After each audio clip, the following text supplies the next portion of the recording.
ओ hero लोग, ओ मेरे hero लोग, हीरो हीरोइन लोग, शुरू करते हैं क्या? Yes, let's start. हाँ चलो। तो अभी अपन एक टॉपिक शुरू करने वाले।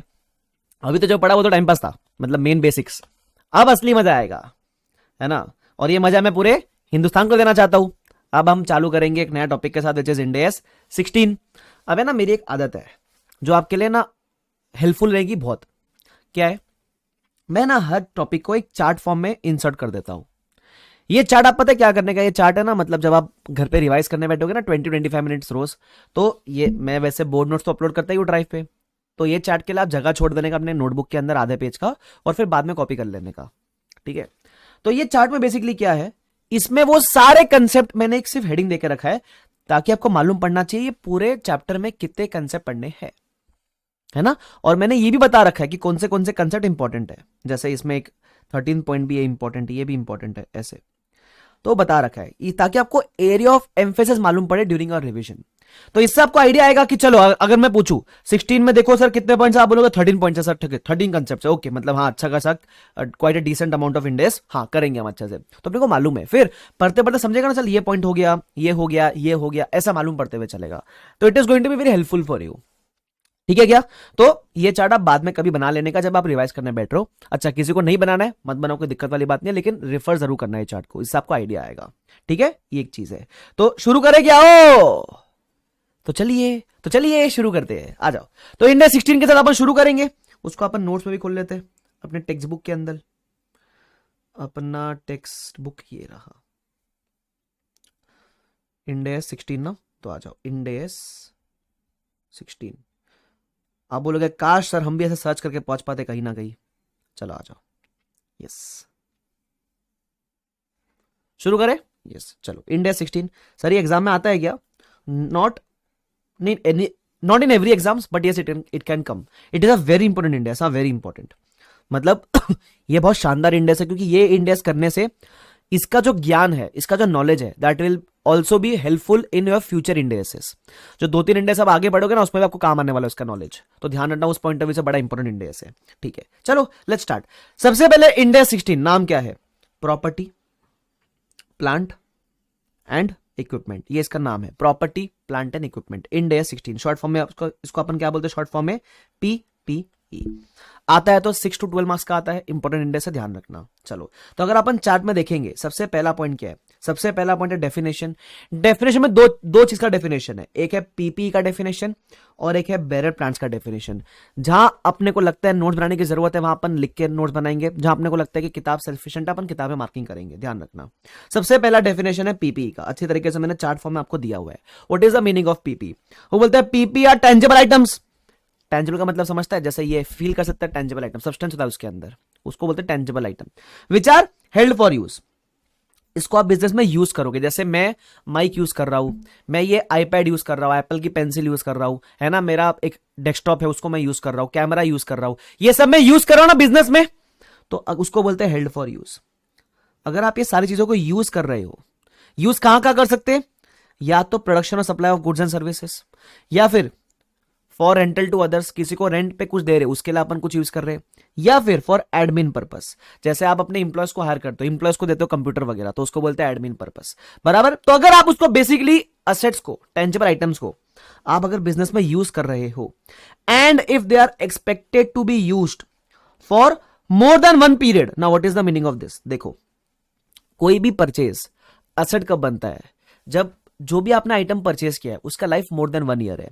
लेट्स से फॉर एग्जांपल मैंने ना ये मार्कर डस्टर वगैरह परचेज किया, इसका अपन लाइफ मानते हैं सपोज 6 मंथ्स है, तो ये असेट होता है क्या? नहीं, ये एक्सपेंस होता है।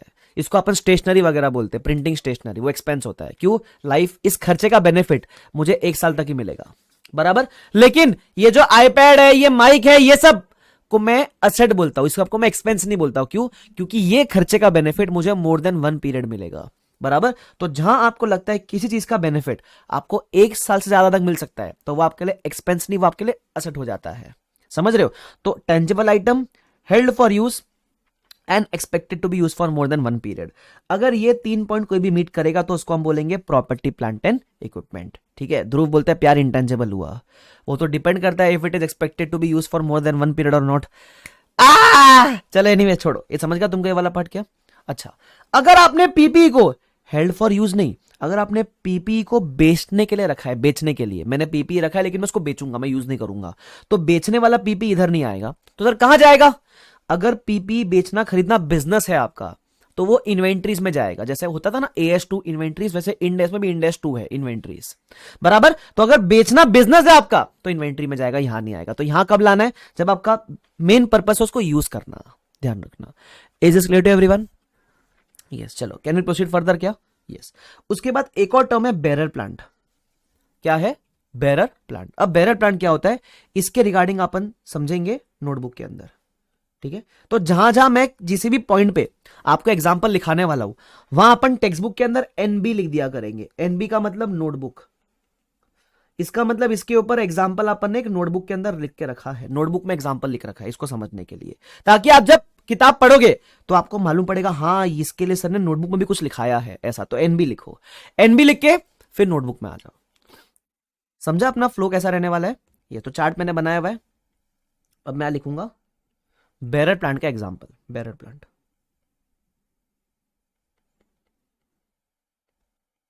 Bearer plant clear? तो ऐसे आप एनबी लिखा करो, एनबी मतलब नोटबुक में इसको लेकर अपन एग्जांपल डिस्कस करेंगे, फिर अपन यहां भी डिस्कस कर लेंगे किताब के अंदर। आ जाओ। अब what is the meaning of bearer plant, पहले ये समझने का ट्राई करते हैं। तो ये बेरर प्लांट होता क्या है? बेरर प्लांट छोड़ो, पहले अपन एक और टर्म समझने का ट्राई करते हैं, वो होता है बायोलॉजिकल असेट्स। क्या होता है biological assets? Sir biological asset क्या है? बायोलॉजिकल असेट का सिंपल मीनिंग है, अगर कोई भी लिविंग प्लांट्स, अगर कोई भी लिविंग प्लांट्स या एनिमल्स है, अभी एनिमल्स में लिविंग मत बोलना, अरे वो लिविंग ही होगा ना।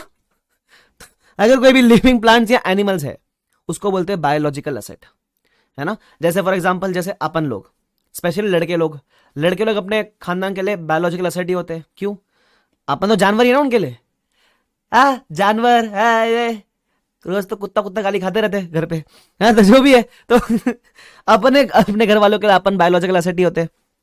एनीवेज, तो अगर कोई लिविंग प्लांट या एनिमल्स है उसको बोलते हैं बायोलॉजिकल असेट, ठीक है। अब ये बायोलॉजिकल असेट का जो डिस्कशन है वो पता है किधर आता है? वो आता है इंडेस 41 में। एक इंडेस है जिसका नाम है इंडेस 41 agriculture,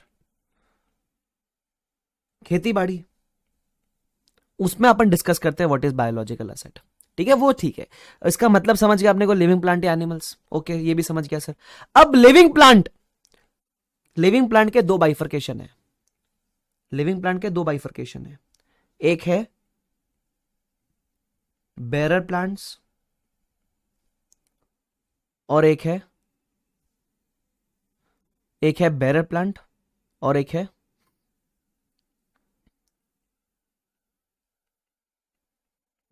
non bearer plants. Living plants के दो बाइफर्केशन है, एक है बेरर प्लांट्स, एक है non bearer plants. Now what is the meaning of bearer plant? Bearer plant का बेसिक मतलब है ऐसा प्लांट जिसकी लाइफ मोर देन 1 ईयर है, जिसकी life is more than 1 year, है ना। सर एग्जाम्पल दो, ऐसा कौन सा प्लांट है जिसकी लाइफ 1 साल से ज्यादा है? एग्जाम्पल दो। अरे अभी आ रहा है ना सीजन आम का, रसिया नहीं आम का सीजन, अरे इसका एग्जाम्पल है मैंगो ट्री।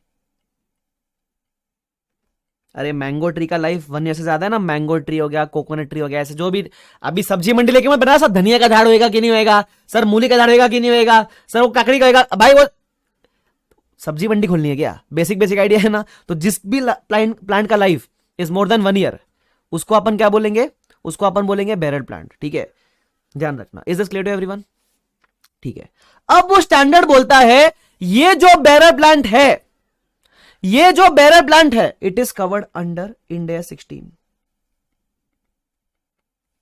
ये जो बेरर प्लांट्स है ना वो 41 में नहीं कवर्ड है, वो इंडिया 16 में कवर्ड है। ऐसा क्यों? इसको इंडिया 16 में क्यों कवर किया? Sir what about non bearer plants? Non bearer का मतलब लाइफ जिसका लेस देन 1 ईयर है, तो non bearer plants are covered under Ind AS 41 agriculture only. जो एनिमल्स है, animals are also covered under Ind AS 41। मतलब ये बाकी चीजें तो 41 में कवर्ड है, सिर्फ ये एक बेरर प्लांट है जो 41 नहीं 16 में कवर्ड है। सर अब इसको 16 में कवर क्यों किया? एकदम सिंपल लॉजिक है।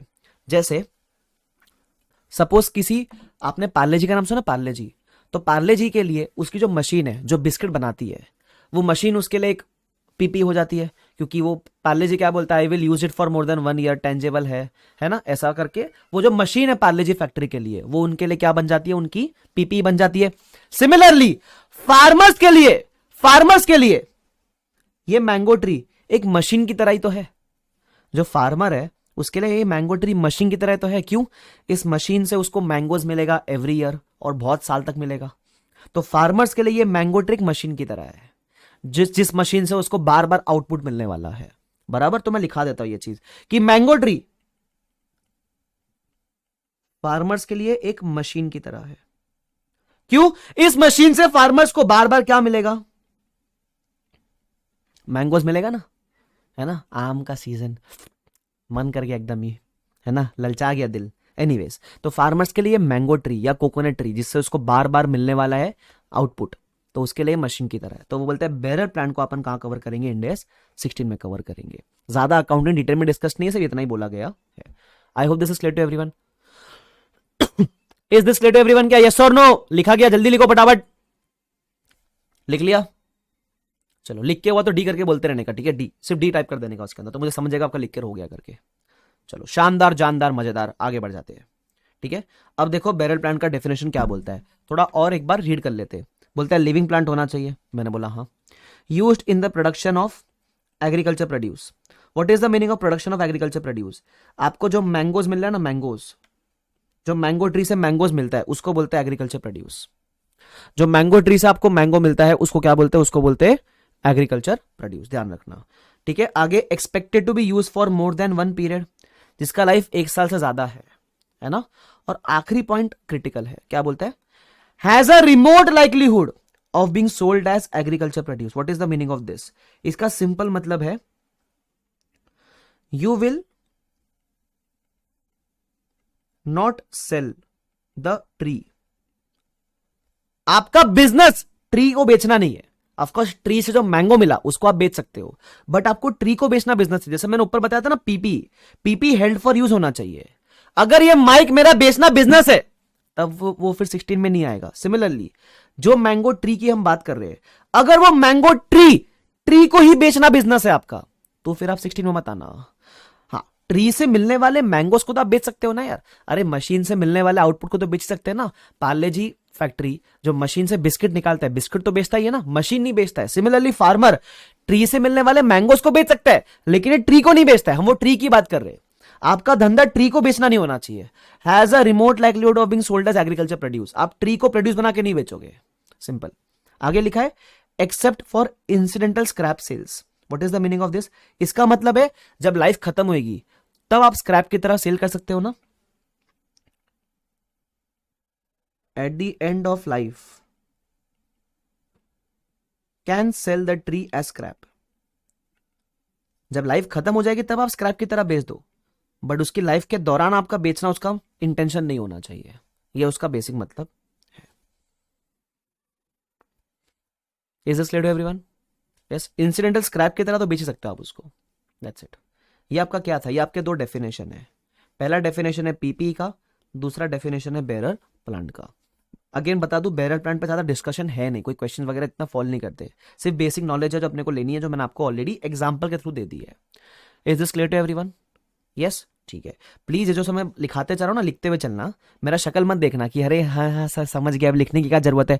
अभी याद रहेगा, 3 दिन बाद गजनी बन जाओगे, फिर लिखोगे कल्पना वो स्किल्ड। भाई याद नहीं आएगा कुछ भी, पहले बता रहा हूं, तो लिख के रखना जो भी लिखा रहा हूं।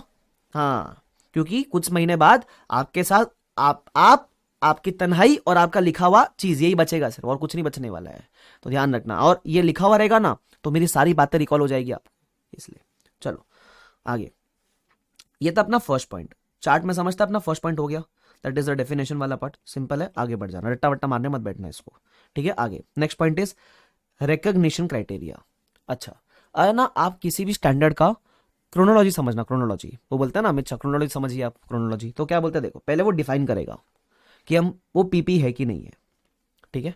दूसरा, अगर वो पीपी है तो फिर देता है रिकग्निशन क्राइटेरिया, मतलब उसको रिकॉग्नाइज कर सकते हो कि नहीं कर सकते हो। इसका मतलब आप उसको अपने बुक्स में रिकॉर्ड करोगे कि नहीं करोगे, उसको बोलते हैं रिकग्निशन क्राइटेरिया, बुक्स में रिकॉर्ड करे कि नहीं करे। अच्छा, पीपी का डेफिनेशन मीट कर गया, फिर यहां बोलता है ये मीट किया तो रिकॉर्ड कर सकते हो।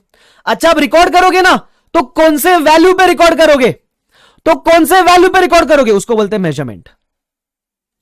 पहले डिफाइन करेगा पीपी है या नहीं, फिर बताएगा उसको रिकॉर्ड करना है कि नहीं करना है। अच्छा, रिकॉर्ड करना है तो फिर कौन से वैल्यू पे रिकॉर्ड करना है, कौन से वैल्यू को बोलते हैं मेजरमेंट, कैसे मेजर करेंगे उसको। तो ये एक क्रोनोलॉजी होती है नॉर्मल इंडेक्सेस की, ठीक है। डेफिनेशन अपन ने पढ़ लिया, अब अपने को देखना अपन उसको रिकॉर्ड कब करेंगे, है ना। तो बोलता है देखो रिकग्निशन क्राइटेरिया, रिकग्निशन क्राइटेरिया बोलता है दो कंडीशन मीट करेगा तो अपन रिकॉर्ड करेंगे, और ये कंडीशन अपने को बचपन से पता है। कोई भी असेट की यही कंडीशंस होती है, किसी भी असेट को रिकॉर्ड करने की यही कंडीशन होती है। क्या है वो कंडीशन, सबसे पहला बोलता है फ्यूचर इकोनॉमिक बेनिफिट। मैंने आपको बताया था ना, वो असेट को असेट तब बोलते हैं जब उसका बेनिफिट आपको 1 साल से ज्यादा मिलने वाला है, उसको बोलते हैं future economic benefit. Short form में बोलेंगे तो एफईबीस, एफईबीस मतलब फ्यूचर इकोनॉमिक बेनिफिट। किसी भी चीज से आपको बेनिफिट 1 साल से ज्यादा मिलने वाला है तो उसको बोलते हैं फ्यूचर इकोनॉमिक बेनिफिट। तो अगर आपको फ्यूचर इकोनॉमिक बेनिफिट है एंड आप उसकी कॉस्ट रिलायबली मेजर कर सकते हो, if the cost of that asset can be measured reliably, अगर कॉस्ट मेजरेबल है तो उस केस में आप ये अगर दोनों मीट करता है, बेनिफिट भी है फ्यूचर में और कॉस्ट कितने में पड़ा आपको वो असेट, कितने में खरीदा आपने वो असेट, अगर वो मेजरेबल है, अगर ये दोनों मेजरेबल है, then you can record that asset, as simple as that, right. तो second is the recognition criteria, वो इतना ही है, future economic benefit and cost can be measured reliably, simple. उसके बाद है ना कुछ गाइडेंस दिया हुआ है, guidance for what, guidance on whether the following items are recognized as PP और नॉट।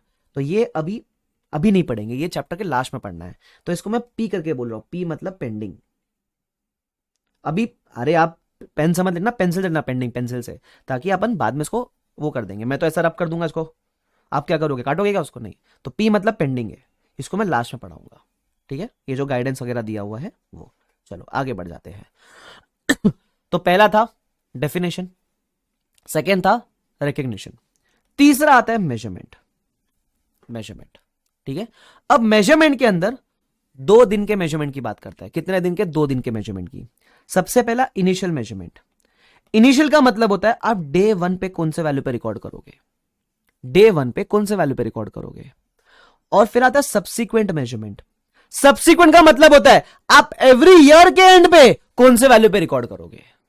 तो एक होता है इनिशियल, उसमें बोलता है डे 1 पे कौन से वैल्यू पे रिकॉर्ड करेंगे, फिर होता है सब्सिक्वेंट कि आप एवरी ईयर के एंड पे कौन से वैल्यू पे रिकॉर्ड करोगे, बराबर। Initial measurement and subsequent measurement. तो मैं लिख देता हूं, इनिशियल का मतलब क्या होता है, इनिशियल का मतलब होता है आप डे 1 पे कौन से वैल्यू पे रिकॉर्ड करोगे। तो स्टैंडर्ड बोलता है डे 1 पे always always always at cost. जब आप पहली बार एसेट रिकॉर्ड कर रहे हो ना, तब तो आप उसको जितने में खरीदा वो आपकी कॉस्ट होती है, उस कॉस्ट पे आप उसको रिकॉर्ड करोगे। जितने में खरीदा वो आपकी कॉस्ट होती है, उस कॉस्ट पे आप इसको रिकॉर्ड करोगे, उसको बोलते हैं cost, initial measurement. Clear, initial measurement, जितने में खरीदा वो आपकी हो गई कॉस्ट, उसको बोलते हैं initial measurement. Always always always at cost. अब वेरियस केसेस में आपकी कॉस्ट क्या होगी, अगर आपने एसेट परचेज किया, खरीदा बाजार से, तो कॉस्ट क्या होगी, कॉस्ट में क्या क्या ऐड करना चाहिए।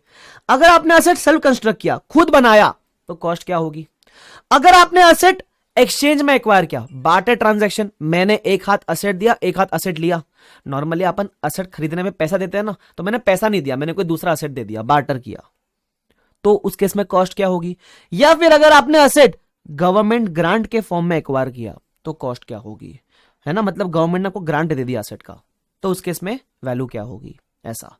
तो अलग अलग वेरियस केसेस में कॉस्ट क्या होगी ऑन डे 1, उसकी बात करनी है।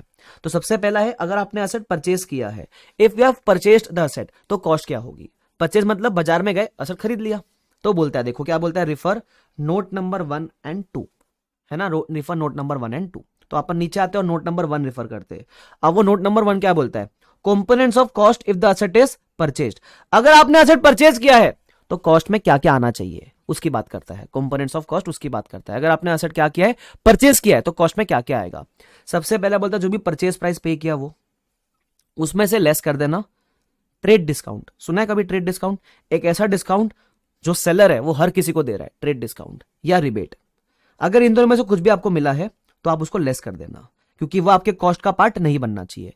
कैश डिस्काउंट माइनस मत करना, कैश डिस्काउंट सीधा प्रॉफिट एंड लॉस में रिकॉर्ड होता है, उसकी बातें करता हूं मैं, बट यहां सिर्फ क्या वर्ड यूज किया है? ट्रेड डिस्काउंट वर्ड यूज किया है। क्वेश्चन में मेंशन रहता है ट्रेड डिस्काउंट है कि कैश डिस्काउंट है। तो परचेज प्राइस में से क्या माइनस कर देना? Trade discount. सपोज आपने 10 लाख पे किया, वो 10 लाख का कॉस्ट था, लेकिन बोला कि 10% इज द ट्रेड डिस्काउंट, तो आपके लिए कॉस्ट कितना रहेगा? 10 lakh minus 10%, that is only 9 lakh, ऐसा। तो उतने वैल्यू पे आप रिकॉर्ड करने का, तो उसको बोलते हैं purchase price less trade discount. फिर बोलता है ऐड नॉन रिफंडेबल टैक्सेस, सिर्फ वो ही टैक्सेस ऐड करना जो नॉन रिफंडेबल है। फॉर एग्जांपल, मैंने कोई असेट खरीदने पे जीएसटी पे कर दिया, अब जीएसटी का तो अपने को क्रेडिट मिल जाता है ना, आईटीसी उसको बोलते हैं ना, इनपुट टैक्स क्रेडिट मिल जाता है।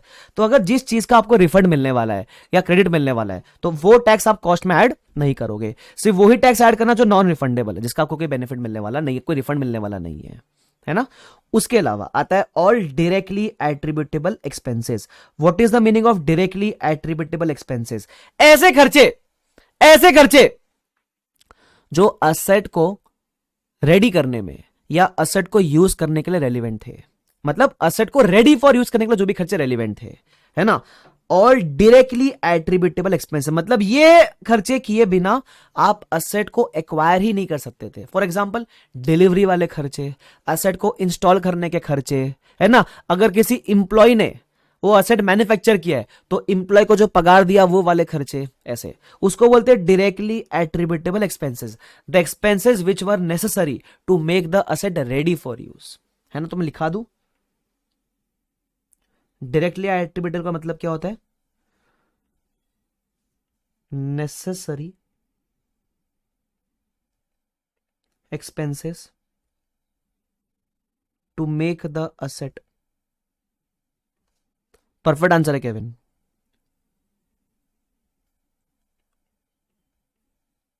Ready for use, to make the asset ready for use, सही है।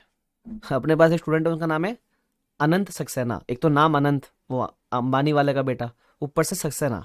ये सरनेम जो सक्सेना होता है ना, वो आपने देखा कभी भी ऐसे पिक्चरों में ना, ये बड़े अमीर होते हैं। तो आई एम अज्यूमिंग कि अनंत सक्सेना आप भी बड़े, आपके पास होगी बड़े BMW मर्सिडीज वगैरह, और आपके हाथ में होगा आईफोन। मैं ऐसा अज्यूम कर रहा हूँ बाय डिफॉल्ट, मैकबुक वगैरह होगा, आईफोन वगैरह, क्योंकि वो अमीर ही होते भाई। पता नहीं भाई, मैं जो भी है, अपने को तो लग रहा है एक सक्सेना, एक मल्होत्रा, है ना। ये हमेशा देखना आप, दो अमीर के यही 2 सरनेम है, सक्सेना और मल्होत्रा। आनंद बोलता है नहीं है सर। अरे कोई नहीं, नाम तो है ना तेरा, अंबानी वाला नाम अनंत, अंबानी का बेटे का नाम अनंत है, अनंत अंबानी। बताओ, नाम अनंत रखा है, सरनेम सक्सेना रखा है, फिर बोलता है पैसा नहीं है। झूठ बोल रहा है आदमी। एनीवेज, आगे बढ़ जाते हैं। चलो, तो directly attributable expenses which are necessary to make the asset. हाँ, सिंघानिया, रचना ने एक और, सिंघानिया भी बड़े होते। वो केविन लोड़ा भी भाई, वो भी अमीर होते, बिल्डर्स। भाई साहब अमीर पब्लिक है एकदम, खतरनाक। एक देखो वो गरीब होते, कंदोईस, कंदोईस, केसवानीस, बुरानास, ये सब गरीब है, गरीब कैटेगरीज। हाँ, अंबानी वगैरह तो ऑफकोर्स, अंबानी नहीं, बम्बानी इज वेरी अमीर ना। ओबरॉयस, अरे ओबरॉयस तो भूल गया, शिवांगी और ओबरॉयस। ए तुम लोग क्या टाइम पास कर, इधर आओ वापस, चलो। कंदोई तो गरीब है, गुप्ताज भी गरीब है, कंदोईस, गुप्ताज, है ना। उसके अलावा और कोई, मेहताज भी अमीर है भाई, मेहताज भी अमीर होते हैं, है ना। कंदोईस, केसवानी, शुभम केसवानी सर है तो केसवानी, बीबी सर है और बुराना सर तो बुराना, very poor people, hungry people. हाँ, चलो आओ इधर आओ। एनीवेज, क्या बोल रहा था मैं? कपूर, अरे कपूर तो ऑफकोर्स यार अमीर है यार, तो कैसी बातें कर रहे हो? चोपड़ा। अरे प्रेम चोपड़ा हो गया तुम लोग। नंगा नहाएगा क्या और निचड़ेगा क्या? अरे याद ध्यान दो, चलो ध्यान दो, चलो अभी। डायरेक्टली एट्रीब्यूटेबल एक्सपेंस में क्या क्या आता है सुनो, इट इंक्लूड्स, सबसे पहला बोलता है एम्प्लॉय कॉस्ट। अब ये कौन सा एम्प्लॉय कॉस्ट का बात कर रहा है? अगर कोई एम्प्लॉय असेट की मैन्युफैक्चरिंग में इन्वॉल्व था तो एम्प्लॉय कॉस्ट आता है। नॉर्मली एम्प्लॉय कॉस्ट जब आप असेट सेल्फ कंस्ट्रक्ट करते हो ना, जब आप असेट घर पे इन हाउस बना रहे हो, तो उस केस में जो एम्प्लॉय को पगार दिया वो उसके अंदर आ सकता है। लेकिन जब असेट परचेस कर रहे हो तो जनरली एम्प्लॉय कॉस्ट नहीं आता है, वो इसके लिए काम आएगा। तो सर यहाँ क्यों लिख के रखा है? क्योंकि सेल्फ कंस्ट्रक्ट के लिए भी हम यही नोट रिफर करते हैं, इसलिए एनीवेज, तो एम्प्लॉय कॉस्ट जो एम्प्लॉय इन्वॉल्व थे कंस्ट्रक्शन में, उसके अलावा कॉस्ट ऑफ साइट, अगेन ये तभी आता है जब आप खुद इन हाउस मैन्युफैक्चर कर रहे हो, जिस साइट पे मैन्युफैक्चरिंग कर रहे हो उस साइट का खर्चा। उसके अलावा डिलीवरी वाला खर्चा जो आपने परचेज किया, तो परचेजिंग में कभी कभी डिलीवरी चार्ज लगाता है ना, वो डिलीवरी चार्ज, इंस्टॉलेशन चार्जेस, वो भी इसके अंदर आ जाता है। तो employee cost, cost of site, delivery, installation, सिर्फ रीड करना है आपको, ठीक है? आपको है ना, मतलब ऐसा याद नहीं रखना है सब चीजें, आपको बाय डिफॉल्ट क्वेश्चन करते करते याद हो जाएगी। देखो एफआर में दो चीज है, एक है कंसेप्ट, एक है क्वेश्चंस। आप बोलोगे सर ये तो पूरा एफआर तो हम कंसेप्ट पढ़ रहे हैं। कंसेप्ट पढ़ना है, बेसिक अंडरस्टैंडिंग लेनी है, और फिर मेन फोकस ज्यादा क्वेश्चन पे करना है। जब क्वेश्चन करेंगे तो सब अपना क्लियर ऑटोमेटिकली हो जाता है, ठीक है? ध्यान रखना। चलो, employee cost, cost of delivery, installation, ये हो गया। फिर आता है cost of testing. Now what is the meaning of this, समझने का ट्राई करते हैं। तो टेस्टिंग वाले पार्ट के लिए अपन एग्जांपल ले लेते हैं, ठीक है? तो मैं नोटबुक में एग्जांपल ले रहा हूं, ठीक है? नोटबुक में एग्जांपल है टेस्टिंग को लेकर, टेस्टिंग के लिए नोटबुक में एग्जांपल है, और इसी पार्ट पे क्लैरिफिकेशन भी इशू हुआ था रिसेंटली, तो वो भी डिस्कस करेंगे। आ जाओ, तो यहां लिख लेते, cost of testing. Now what is the meaning of this, समझने का ट्राई करते हैं, ठीक है? सपोज हम मेट्रो बना रहे थे, आपको पता ना था, मैं मुंबई में रहता, तो मुंबई में नई नई मेट्रो बनी है, तो हम लोग एकदम एक्साइटेड रहते हैं मेट्रो वगैरह के लिए। तो सपोज हम मेट्रो बना रहे थे, अज्यूम करते मेट्रो बनी नहीं है, ठीक है? ऑफकोर्स अब मेट्रो इतना बड़ा असेट है, उसको चालू करने के पहले टेस्टिंग कंडक्ट करोगे कि नहीं करोगे? टेस्टिंग कंडक्ट करेंगे ना, तो टेस्टिंग कंडक्ट करने में खर्चा आता है, आपको पता है क्या? है ना? मतलब आप असेट को रेडी फॉर यूज प्रूफ कर दो, रेडी फॉर यूज अनाउंस कर दो, उसके पहले टेस्टिंग वगैरह करनी होती है। उसके लिए अपन क्या इंकर करते हैं? टेस्टिंग एक्सपेंसेस इंकर करते हैं, उसको बोलते हैं कॉस्ट ऑफ टेस्टिंग। तो सपोज मैंने टेस्टिंग एक्सपेंस इंकर करा 100,000 का, मैं 1,00,000 रुपीज का इंकर करा, चलो टेस्टिंग एक्सपेंस इंकर करा आपने 1,00,000 रुपीज का। तो ये 1,00,000 का क्या करना है? स्टैंडर्ड बोलता है ये जो 1,00,000 है ये आप असेट की कॉस्ट में ऐड करोगे, इसको भी असेट की कॉस्ट का पार्ट बना लेने का, मतलब ये खर्चा भी क्या होगा? कैपिटलाइज होगा। कैपिटलाइज का मतलब होता है असेट की कॉस्ट में ऐड कर देना। तो ये 1,00,000 जो आपने टेस्टिंग में इंकर किया, ये भी कॉस्ट में ऐड होता है असेट के। ऐसा क्यों? बिकॉज टेस्टिंग किए बिना आप ये नहीं कह सकते कि एसेट रेडी फॉर यूज है। कल को बिना टेस्टिंग के मेट्रो चालू कर दी, भाई सवारी लोग सीधा पहुंच जाएंगे ऊपर ही, तुम समझ रहे क्या? तो टेस्टिंग का खर्चा is an cost to be capitalised, ये ध्यान रखना। अब जो मुझे बात करनी है वो इससे भी ज्यादा इंपॉर्टेंट है, सुनना। क्या होता है, कभी कभी क्या हुआ, तो मेट्रो वाले ने ना स्कीम अनाउंस करी है, सुनना, मजेदार स्कीम है। तो अपने पास इधर है जैसे विनीत है अपने पास, विनीत मेहता है ना, विनीत है अपने पास, मेहताज द मल्होत्रास, तो मेहता है अपने पास, विनीत मेहता। तो विनीत ने क्या किया, गवर्नमेंट ने अनाउंस किया, जो एसेट बना रहा था मेट्रो जिसकी थी, उसने अनाउंस करा कि हम टेस्टिंग कंडक्ट कर रहे हैं, टेस्टिंग में हम फ्री राइड अनाउंस करते हैं। क्या अनाउंस करते हैं? Free ride. Free ride only for ₹1। 1 रुपए में आपको पूरी मेट्रो की सवारी दी जाएगी 20 मिनट्स की, है ना? 20 मिनट की सवारी दी जाएगी फ्री में। सॉरी, फ्री मतलब फ्री नहीं, मतलब ऐसे नॉमिनल राइड अनाउंस करते, फ्री मत बोलो, 1 रुपया बोलो, चलो 1 रुपए में अनाउंस करो राइड। बट इसमें एक रिस्क है, गवर्नमेंट ने पहले ही बोल दिया, जान का खतरा है। जान का खतरा तुमको समझ आता है क्या? अपने रिस्क पे आना, टेस्टिंग चालू है। ये हमने मीटिंग चालू नहीं किया टेस्टिंग के लिए, तो किसको बैठना, आके बैठे, 1 रुपए के अंदर आके बैठो, जान गई तो गई, रिस्क नहीं है। फिर गवर्नमेंट साइन करवाता है पेपर एक कि भाई तुम अगर मर गए तो तुम्हारी जिम्मेदारी, ऐसा करके। तो इसका मतलब अब हुआ क्या, विनीत है, ये जो अपना विनीत है ना, ये बड़ा चंचल आदमी है, ये ऐसे रिलेशनशिप में नया नया आया था। तो ये और इसकी गर्लफ्रेंड, अब होता है ना जब नए नए रिलेशनशिप में होते तो अपन जगह ढूंढते, पार्क में बैठे, पिक्चर में जाके बैठे, कॉर्नर की सीट पकड़ी, ऐसा। तो इसने विनीत अपनी गर्लफ्रेंड को फोन किया, बोला बेबी बेबी, मेट्रो वाले ना फ्री राइड दे रहे अपने को, मेट्रो वाले अपने को फ्री राइड दे रहे, ओनली फॉर ₹1। कहाँ अपन पिक्चरों में कॉर्नर सीट पकड़ते हैं, 150 रुपीज भरते हैं, पॉपकॉर्न का पैसा भी लगता है, यहाँ तो 1 रुपए में फ्री राइड मिल रही है बेबी, चलो मेट्रो में घूम के आते हैं, निब्बा निब्बी। तो गर्लफ्रेंड भी बोली हाँ हाँ बाबू थैंक यू, आप मेरे लिए इतना सोचते हो। चलो, तो ये निब्बा निब्बी गए मेट्रो में टेस्ट राइड लेने को। तो मैं बोलूं ये जो जिसकी भी मेट्रो थी, उसने ऐसे बहुत सारे निब्बा निब्बी को फ्री में राइड दी टेस्टिंग के दौरान। तो टेस्टिंग के समय उसने टेस्टिंग की कुछ इनकम भी कमा ली ना। टेस्टिंग करते करते उसने ये सैंपल लाइट दे देकर, ऐसे सैंपल लोग को लाइट दे देकर कुछ इनकम कमा ली, उसको बोलते हैं टेस्टिंग की इनकम, है ना। सपोज ऐसे लोग को लाइट दे देकर इन्होंने 20,000 रुपीज की इनकम कमा ली, ठीक है। तो एक्सपेंस किया 1,00,000 का, इनकम कमाई 20,000 रुपीज की, बराबर। तो अब मुझे बताओ इनका नेट खर्चा कितना लगा था, मेट्रो वालों का नेट खर्चा कितना लगा। आप खर्चा 1 लाख नहीं बोल सकते अब, क्योंकि 1 लाख का खर्चा करके आपने ऐसा एक एक रुपया जमा करके 20,000 तो ऑन कर ही लिया, तो आपका net cost is now only and only ₹80,000। तो आप क्या करोगे, आप अब ये नेट कॉस्ट पीपीई के वैल्यू में ऐड करोगे, added to the cost of PPE. ये नेट कॉस्ट जो 80,000 का, इतना ही आप पीपीई के वैल्यू में ऐड करोगे।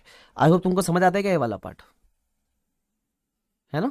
यस, सिंपल है ये वाला पार्ट, ठीक है। तो टेस्टिंग के समय जो नेट कॉस्ट है उतना ऐड करने का, क्लियर है, ओके। अब इसमें क्लैरिफिकेशन है। अब क्लैरिफिकेशन क्या है, सुनना। क्लैरिफिकेशन बोलो, अमेंडमेंट बोलो, जो बोलना है बोलो, सुनना।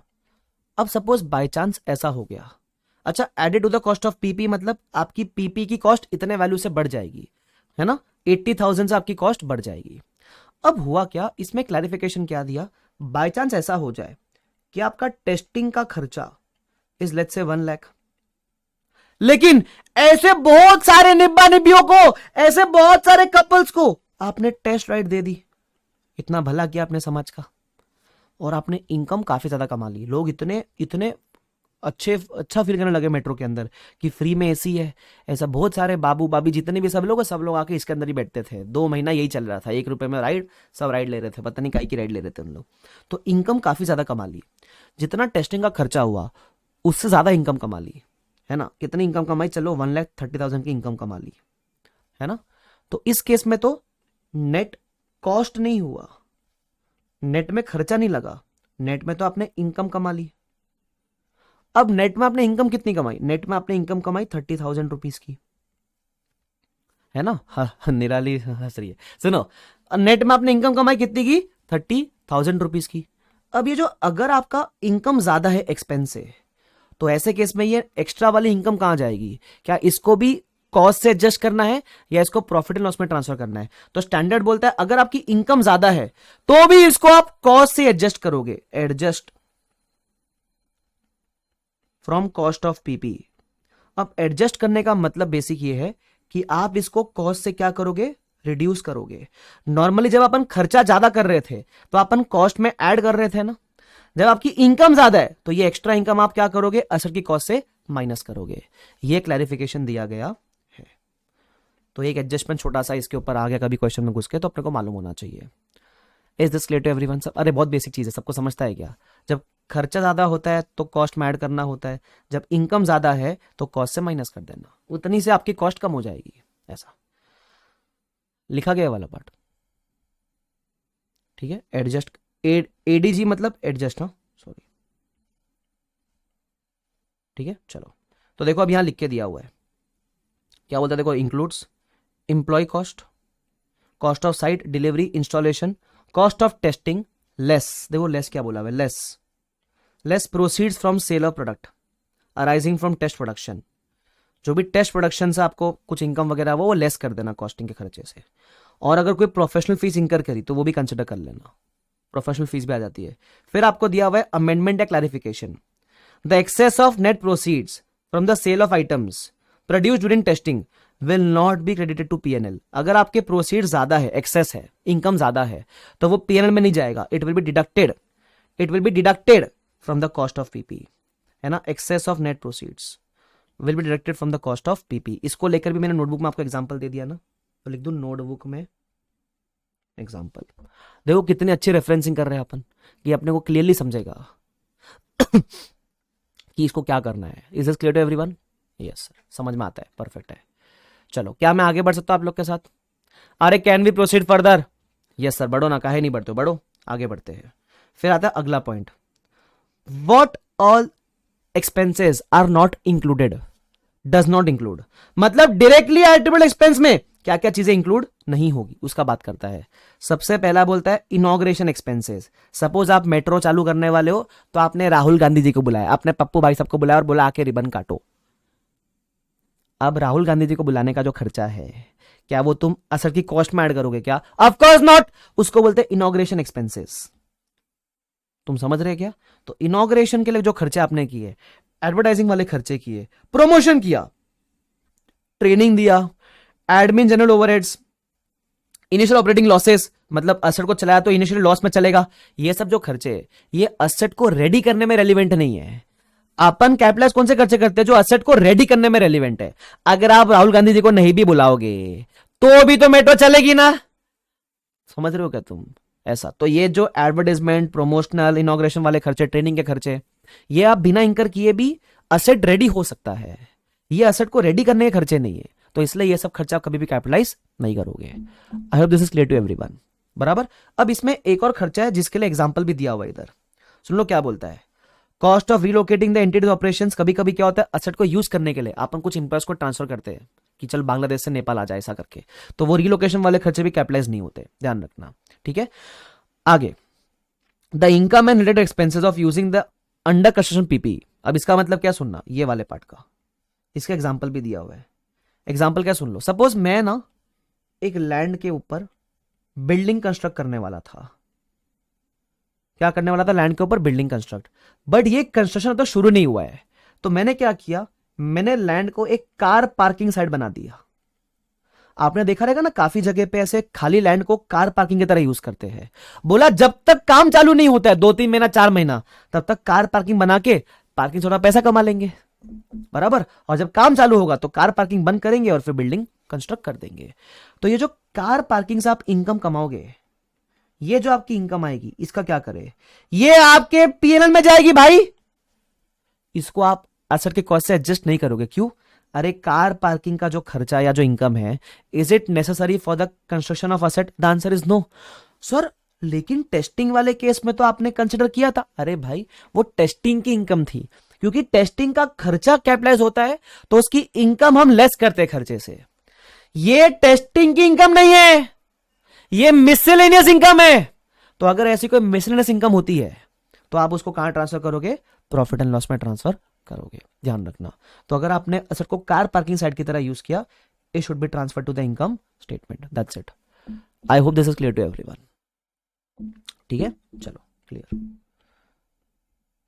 अरे यस और नो, कुछ क्वेरी तो पूछ लो बीच में। चलो, मतलब बीच में मतलब कंसेप्ट की बात पूछना वैसा। उसके अलावा एक और अपने को रेफरेंस दिया हुआ है, कैश डिस्काउंट इफ एनी। अगर कोई भी कैश डिस्काउंट आपको मिलता है तो उसको आप कॉस्ट से एडजस्ट मत करना, उसको आप सीधा प्रॉफिट एंड लॉस में ट्रांसफर कर देना, ये बात ध्यान रखना। ठीक है, यस। अगर कंप्लीटेड पीपी है तो भी मानसी, तो भी, क्योंकि वो पीपी को रेडी करने का खर्चा नहीं है ना।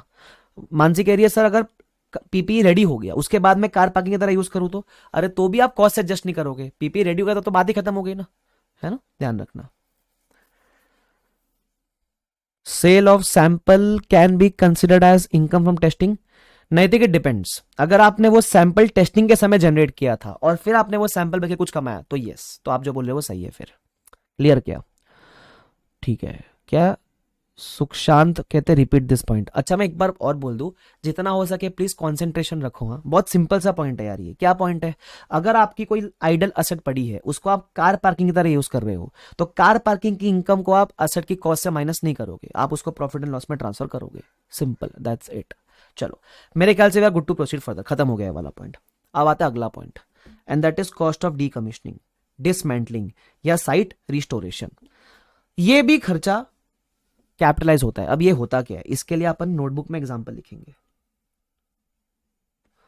नोटबुक में लिखेंगे एग्जांपल। आ जाओ, मजेदार है वो चीज, ये इंपॉर्टेंट है। ये वाला पॉइंट इंपॉर्टेंट है, मतलब आप इसको एक सिंगल स्टार दे सकते हो। ठीक है, क्या बोलते हैं देख लो, आ जाओ। एग्जांपल, ये मैं एग्जांपल दे रहा हूं आपको, डीकमीशनिंग, डीकमीशनिंग, डिसमेंटलिंग या फिर साइट रिस्टोरेशन। डीकमीशनिंग, डिसमेंटलिंग या फिर साइट रिस्टोरेशन। ठीक है, अब इसका मतलब क्या था समझने का ट्राई करते हैं। सपोज मेरे पास एक मशीन थी, ठीक है, ये मशीन पता है क्या करती है? ये मशीन है ना, मिनरल एक्सट्रैक्ट करती है अंडरग्राउंड से। क्या करती है मशीन? मिनरल एक्सट्रैक्ट करती है फ्रॉम अंडरग्राउंड। तो इसका होता क्या है, इस मशीन को अपन एक लैंड पे इंस्टॉल करते हैं, तो गवर्नमेंट से अपन पहले परमिशन लेते हैं कि एक गवर्नमेंट अपने को एक लैंड देता है, ये लैंड है, एक गवर्नमेंट ने अपने को लैंड दी, बोला ले कर, उसमें तू गाड़ेगा मशीन और तू मिनरल एक्सट्रैक्ट करना चालू कर देंगे अपन, बराबर। तो हम क्या करते हैं, इस मशीन को हम इसके अंदर इंस्टॉल करते हैं। सपोज ये मशीन है अपनी, ठीक है, ऐसी मशीन है अपनी, तो अपन ने क्या किया, मशीन को इसके अंदर इंस्टॉल कर दिया, ठीक है। लेकिन अब क्या होता है, गवर्नमेंट आपको मिनरल एक्सट्रैक्ट करने का कुछ स्पेसिफिक नंबर ऑफ ईयर्स तक राइट देता है। तो सपोज आपको राइट दिया 10 साल तक का, 10 ईयर्स तक you can extract mineral from year, ठीक है, 10 ईयर्स तक you can extract mineral from mineral, चल 10 साल नहीं 5 साल का राइट दिया, सामान लेते 5 ईयर्स तक का, ठीक है। अब गवर्नमेंट एक और चीज बोलता है कि 5 ईयर्स के बाद जब आपका यूजेज खत्म हो जाएगा, जब आपने 5 साल में सारा मिनरल एक्सट्रैक्ट कर लिया होगा, तो ये जो लैंड में आपने खड्डा किया ना, ये जो लैंड में आपने छेद किया है ना, छेदी सिंह ने जो छेद किया, ये छेद को आपको भर के देना पड़ेगा। ये जो लैंड है जिसको आपने डिस्ट्रॉय कर दिया, basically destroy in the sense जो भी है, आपने जो भी किया इसके अंदर, मशीन इंस्टॉल किया, लैंड खराब कर दिया आपने, ये साइट को आपको क्या करके देना पड़ेगा, रिस्टोर करके देना पड़ेगा, और ये कंपलसरी है, कंपलसरी है, बराबर। गवर्नमेंट ने बोला ये खर्चा करना ही पड़ेगा आपको साइट रिस्टोरेशन का, अगर आपको यहां से मिनरल एक्सट्रैक्ट करना है तो। My question to you is, ये जो खर्चा है साइट रिस्टोर करने का, इसके ये जो खर्चा है, आप अगर साइट रिस्टोर करोगे तो खर्चा तो होगा ना, तो साइट रिस्टोर का जो एक्सपेंस है ये आप कब इंकर करोगे, या आप आज इंकर करोगे या 5 ईयर्स के बाद इंकर करोगे। तो मैं बोलूं साइट रिस्टोर तो मैं 5 ईयर्स के बाद करूंगा, तो उसका एक्सपेंस भी मैं इंकर करूंगा आफ्टर 5 ईयर्स, बराबर। क्या इसका खर्चा भी कब इंकर करूंगा मैं, आफ्टर 5 ईयर्स। अब द क्वेश्चन इज, क्या ये एक्सपेंस एक डायरेक्टली एट्रीब्यूटेबल, क्या ये डायरेक्टली एट्रीब्यूटेबल एक्सपेंस है, अपने को मेन ये पता लगाना है। Is this an directly attributable expense, the answer is yes, the answer is yes. Sir why, मेरे ख्याल से नेहा ने सबसे पहले आंसर किया, यस वाई, क्योंकि ये आपको पक्का पक्का इंकर करना पड़ेगा, पक्का incur, if you want to extract minerals. अगर आपको असेट को यूज करना है या मिनरल एक्सट्रैक्ट करने हैं तो आपको ये खर्चा इंकर करना ही पड़ेगा। अगर आप रिफ्यूज कर दोगे, नहीं नहीं मैं नहीं करके दूंगा, ठीक, तो भाई तुम उस असेट को यूज ही नहीं कर पाओगे, फिर फायदा क्या हुआ उस असेट का, ऐसा। तो ये जो खर्चा है रिस्टोर करने का, ये आपको पक्का इंकर करना पड़ेगा। बस फर्क इतना है, ये खर्चा आज इंकर नहीं होएगा। ये खर्चा कब इंकर होएगा, ये खर्चा 5 ईयर्स के बाद इंकर होएगा। अब एक बात मुझे बताओ, आपने शायद टाइम वैल्यू ऑफ मनी पढ़ रखा है। अगर ये खर्चा आपको 5 ईयर्स के बाद इंकर करना है, लेकिन असेट की कॉस्ट तो आपको डे 1 पे निकालनी होती है। असेट की कॉस्ट तो आपको कब निकालनी होती है, आपको डे 1 पे निकालनी होती है। तो इस खर्चे को भी क्या मैं असेट की कॉस्ट में ऐड करूंगा, द आंसर इज यस, ये खर्चा will be added to cost of asset, but the only difference is, क्योंकि ये खर्चा आज नहीं 5 ईयर्स के बाद इंकर करना है, तो इसको जब आज मैं ऐड करूंगा, तो नैतिक और नेहा ने एकदम करेक्ट आंसर किया कि यस ऐड करेंगे, लेकिन कौन से वैल्यू पे ऐड करेंगे, इसको अपन प्रेजेंट वैल्यू पे ऐड करेंगे। वेरी गुड आंसर रचना, कौन से वैल्यू पे ऐड करेंगे, प्रेजेंट वैल्यू पे ऐड करेंगे। Very good answer Mansi, very good. तुमको मेरे ख्याल से लॉजिक समझता है ये चीज, क्योंकि आज का इंकर किया गया स्पेसिफिक अमाउंट और 5 ईयर्स के बाद का इंकर किया गया specific amount is not comparable ना। तो आपको कॉस्ट तो डे 1 पे निकालनी होती है, आज निकालनी होती है फर्स्ट डे पे, तो आप कॉस्ट में कौन से वैल्यू पे ऐड करोगे, आप कॉस्ट में ऐड करोगे at what value, at present value. It is as simple as that. I hope सबको समझता है क्या ये वाला पॉइंट, यस और no? Yes, I guess this is absolutely clear to everyone. अब है ना, इसको मैं कुछ नंबर्स से रिलेट करता हूं और एक बढ़िया सा अपन एग्जांपल लिखते हैं, ठीक है। चलो ये कर लो फटाफट से कॉपी, अगर किसका बाकी है तो जल्दी से कॉपी कर लो, इसको जल्दी से कॉपी कर लो।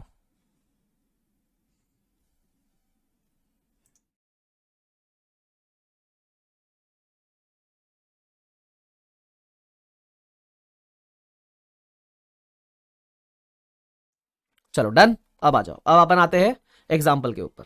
एक एग्जाम्पल लेते हैं बढ़िया सा, कुछ फिगर्स वगैरह हो जाए तो मजा आ जाए सर। आ जाओ लिखो। सपोज अपन ने असेट परचेस्ड किया, असेट परचेस्ड फॉर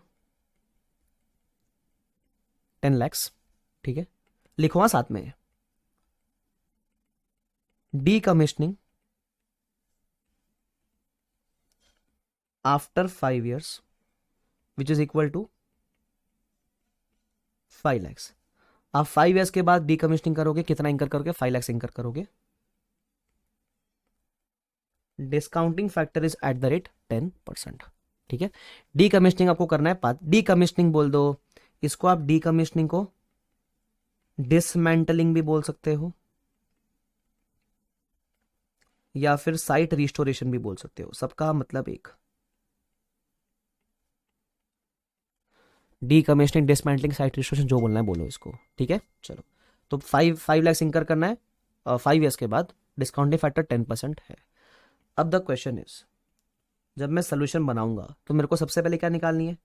डे 1 पे मुझे चाहिए पीपीई का कॉस्ट। तो मेरे डे 1 पे कॉस्ट क्या रहेगी? जो भी आपने 10 lakhs पे किया है वो तो कॉस्ट में आएगा ही आएगा, वो तो आएगा, प्लस प्लस प्लस और क्या आएगा? अच्छा ये एएस में भी था क्या आप लोग को? बताओ मुझे, शायद नेहा ने बोला ये एएस 10 में भी था। आप लोग ने एएस में पढ़ा है ये वाला कंसेप्ट, डी कमिश्निंग वाला कंसेप्ट पढ़ा ही होना चाहिए आपने। पढ़ा है आपने? अगर पढ़ा है तो वेरी गुड, लेकिन मैं अज्यूम करके चलता हूं कि आपने नहीं पढ़ा है, ठीक है। तो इसलिए मैं ऐसे अज्यूम करूं कि क्या अज्यूम कर लो? आप बताओ, वैसे प्रोसीड करेंगे अपन फिर आगे। ये अज्यूम करना बेटर है ना कि नहीं पढ़ रखा है, बट ठीक है आपने पढ़ रखा है, वेरी गुड। चलो सबने कहा पढ़ रखा है, आज काफी लोग, अरे वाह, तो समझ तुम लोग तो यार स्कॉलर लोग आए हो मेरे बैच में। मेरे को लगा मेरे बैच में मेरे ऐसे लोग रहेंगे डब्बे, मैं तो डब्बा हूं, तुम स्कॉलर हो। अरे कब सबने पढ़ रखा है, वेरी गुड। चलो ठीक है, तो इसको हम कौन से वैल्यू पे कंसिडर करेंगे? प्रेजेंट वैल्यू पे कंसिडर करेंगे। चलो प्रेजेंट वैल्यू निकालने आती है तुमको? एग्जैक्ट बताओ कितनी आती है? तो कैसे निकालते हैं? मेरे ख्याल से आंसर किसने दिया? अच्छा शिवांगी ने बोला नहीं पढ़ा, वेरी गुड, मैंने भी नहीं पढ़ा था, शाबाश। चलो ठीक है आ जाओ। एनीवेज, तो प्रेजेंट वैल्यू कैसे निकालेंगे अपन? मेरे ख्याल से 310461 आती है। सर ये कैसे है आपको जरा बताओ? ये आती है आपकी 5 lakhs divide by 1.10 raise to 5। Sir ये कैसे निकालेंगे? कैलसी पे लो, 5 lakhs डिवाइड बाय 1.10 और इक्वल टू 5 बार दबाओ, 1 2 3 4 5, तो आएगा आपको 310461। आएगा आपको 310461? यस, तो ये वैल्यू आती है। क्या है ये? This is nothing but your present value of D commissioning.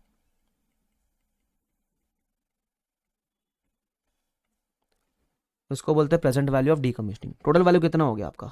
10 lakhs plus 310461 will be 13,10,461। ये आपकी वैल्यू हो जाती है, ठीक है। अब मतलब आपकी डे 1 की कॉस्ट कितनी होगी? 13 lakhs। तो आप कितने पे रिकॉर्ड करोगे? आप 10 lakhs पे रिकॉर्ड नहीं करोगे, आप 13 lakhs पे रिकॉर्ड करोगे। सर जर्नल एंट्री कैसे मारेंगे? चलो जर्नल एंट्री मारने का ट्राई करते हैं डे 1 पे, ठीक है। तो आप एंट्री कैसे मारोगे? You will record the PP, तो you will say PP account debit at what value?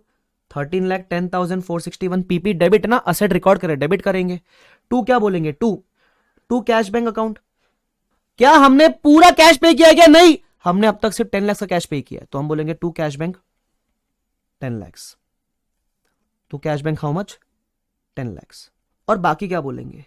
Remaining ये जो अमाउंट है ये आपने आज पे नहीं किया है, आप बाद में पे करोगे ना 5 years के बाद, तो इसके लिए आप एक प्रोविजन बुक करते हो, तो you will say to provision for decommissioning how much? 310461। इसका आपने एक प्रोविजन बुक किया, क्योंकि ये पेमेंट आप आज नहीं करोगे, आप 5 years के बाद करोगे। Is this clear to everyone? Is this clear to everyone? Yes. चलो सिंपल है ये वाला पार्ट, ठीक है। अपन ने ये एंट्री मार दी। अब कहानी यहां खत्म नहीं होती है, there is one more discussion to be done. Now what is that discussion? सुनना, आपने प्रोविजन को बुक कौन से वैल्यू पे किया? प्रोविजन को आपने बुक किया प्रेजेंट वैल्यू पे 310461। आपको इसको पे करना है 5 years के बाद, लेकिन 5 years के बाद, आफ्टर 5 years आपको पे कितना करना है? आपको 310461 पे नहीं करना है, आपको 5 years के बाद 5 lakhs पे करना है। उसको बोलते हैं future value. Future value 5 years के बाद पे कितना करना है आपको? सर पे तो 5 lakhs करना है, लेकिन आपने प्रोविजन तो सिर्फ 3 लाख का बनाया, 3,10,000 का, पे करना है 5 लाख से, सर पे अगर 5 लाख करना है तो प्रोविजन भी 5 लाख पे आना चाहिए ना, है ना, हमने तो प्रोविजन कम बना दिया सर। तो क्या होता है, जब आप डे 1 पे प्रोविजन क्रिएट करते हो तो प्रेजेंट वैल्यू से एवरी ईयर थोड़ी थोड़ी ये वैल्यू 5 लाख की तरफ जाती है। एवरी ईयर ये वैल्यू थोड़ी थोड़ी किसकी तरफ जाएगी, 5 लाख की तरफ जाएगी। और ये जो प्रेजेंट वैल्यू से फ्यूचर वैल्यू पे लेके जाने का जो प्रोसीजर है, जो प्रेजेंट वैल्यू से फ्यूचर वैल्यू पे लेके जाने का जो प्रोसीजर है, उसको बोलते हैं अनवाइंडिंग। क्या बोलते हैं उसको, अनवाइंडिंग। मैं दिखाता हूं आपको। जो प्रेजेंट वैल्यू से फ्यूचर वैल्यू पे जाने का प्रोसीजर है उसको कहते हैं प्यार से अनवाइंडिंग। जब ये प्रेजेंट वैल्यू से फ्यूचर वैल्यू की तरफ जाता है, अनवाइंडिंग कहते हैं उसको। ठीक है, अभी अनवाइंडिंग कैसे होती है, एंट्री कैसे आती है, समझाने का ट्राई करता हूं। सबसे पहले अपन एक टेबल बनाएंगे, फिर आपको मैं एंट्रीज देने का ट्राई करता हूं। ठीक है, आ जाओ। तो बनाऊंगा working note number 1, unwinding of interest, unwinding of interest on provision for decommissioning, unwinding of interest for provision for decommissioning. बराबर, अभी कैसे होगा सुन लो। सबसे पहले ईयर 1 आपका ओपनिंग प्रोविजन कितना था, opening for the provision was 3,10,461। आपका इंटरेस्ट डिस्काउंटिंग फैक्टर कितना था, 10% था, तो बोलो इंटरेस्ट एट द रेट 10%। इस ये इंटरेस्ट ही आपका अनवाइंडिंग है। Unwinding is nothing but a procedure of bringing the present value towards future value. ठीक है, तो अब देख लो, इंटरेस्ट आएगा। ध्रुव बोलता हर साल थोड़ा अमाउंट प्रोविजन में डाल सकते हैं या एक साथ। ध्रुव वही तो सिखा रहा हो बेटे। फिर ये ध्रुव बड़ा जल्दी, ध्रुव तेरे को कौन सी ट्रेन पकड़ने का रे, हाँ? क्या कहां जाने का तेरे को, तेरी क्या बीवी छोड़ के भाग रही का तेरे को रे? नहीं ना, तो थोड़ा पेशेंस रखना। सुन लो, अरे पूरा फ्लो तोड़ दिया यार। मैं क्या बोल रहा हूं, क्वेरी आया तो कंसेप्ट के लास्ट में पूछो। सुन लो, अभी ओपनिंग प्रोविजन इतना है, अपन बोलेंगे इंटरेस्ट एट द रेट 10%, निकालो 10%। तो कैलसी पे 10% क्या करो, एक पॉइंट कम कर देना, 31046। तो क्लोजिंग कितना आएगा, अब ऐड करो, ये प्लस ये ऐड करो, प्लस 10%, तो आएगा 341,507, बराबर 341,507। ये आपका क्लोजिंग हो गया। मतलब आपने थोड़ा सा क्या किया, अनवाइंडिंग किया, थोड़ा इंटरेस्ट आपने ऐड किया, ऐसा है ना। उसके बाद वापस से ये जो क्लोजिंग है, यहां का ये बनेगा ओपनिंग, तो मैं लिखूंगा सेकेंड में 341,507। जो क्लोजिंग था वो बना ओपनिंग। अब वापस से लगाओ 10% इंटरेस्ट, तो कितना आएगा, 34151 ले लो, राउंड ऑफ ले लेते हैं अपन। तो टोटल कितना हो जाएगा, तो आप बोलोगे प्लस 10%। चलो करो, कितना आता है, 375,657, 58 ले लेते, चलो 58, ताकि हम टैली कर जाए। 58 ऐसे पूरे 5 ईयर्स का बनाते हैं अपन, पूरे 5 ईयर्स का। तो थर्ड ईयर में यहां का क्लोजिंग बनेगा, यहां का ओपनिंग, तो हम बोलेंगे 375,658, 10% लो, 37566, तो टोटल आपका हो जाएगा 413,224 ले लो। फिर आपका फोर्थ ईयर में आएगा 413,224 इंटू 10%, तो कितना हो गया 41322। फिर आएगा 454,546 ले लो, है ना, 454546 ले लो। फिर इधर आएगा फिफ्थ ईयर में 454546, 4 राउंडिंग का फर्क की वजह से 1 रुपए का फर्क आएगा कुछ, 45455 ले लो, बराबर। तो इधर आएगा आपका टोटल 5 लाख अप्रोक्स, 1 रुपया ऊपर नीचे आएगा, राउंडिंग ऑफ का फर्क है वो, इसलिए। तुम देख रहे हो क्या, ये अनवाइंडिंग करने से आप अपने डे 1 की वैल्यू को 5 साल के बाद फ्यूचर वैल्यू पे ले जाते हो 5 लाख के ऊपर। इसको बोलते हैं अनवाइंडिंग। ये दिक्कत थी ना हमारी, कि हमारा प्रोविजन दिख रहा है इस वैल्यू पे, लेकिन वो जाना चाहिए 5 लाख के ऊपर, पे तो 5 लाख करना है, तो वो डे 1 से 5 साल के अंदर ये वैल्यू 5 लाख बन जाती है ऑटोमेटिकली, ऐसे। अगर आपको एग्जैक्ट आंसर चाहिए तो इसको लास्ट में 4 ले लो, इधर 4 ले लो, एग्जैक्ट आ जाएगा। फिर तुमको समझा। अब ये जो मैं हाईलाइट कर रहा हूं ना पार्ट, इसकी आपको एवरी ईयर एंट्री मारनी होती है। इसकी आपको क्या करना होता है, एवरी ईयर जर्नल एंट्री आती है इस वाले पोर्शन की।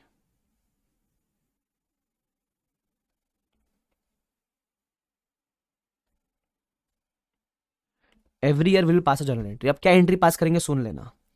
आपको ये अमाउंट से प्रोविजन इंक्रीज करना है, आपको ये अमाउंट से क्या करना है, प्रोविजन इंक्रीज करना है। प्रोविजन इज अ लाइबिलिटी ना, लाइबिलिटी बढ़ाने के लिए क्या करेंगे, क्रेडिट करेंगे कि डेबिट करेंगे?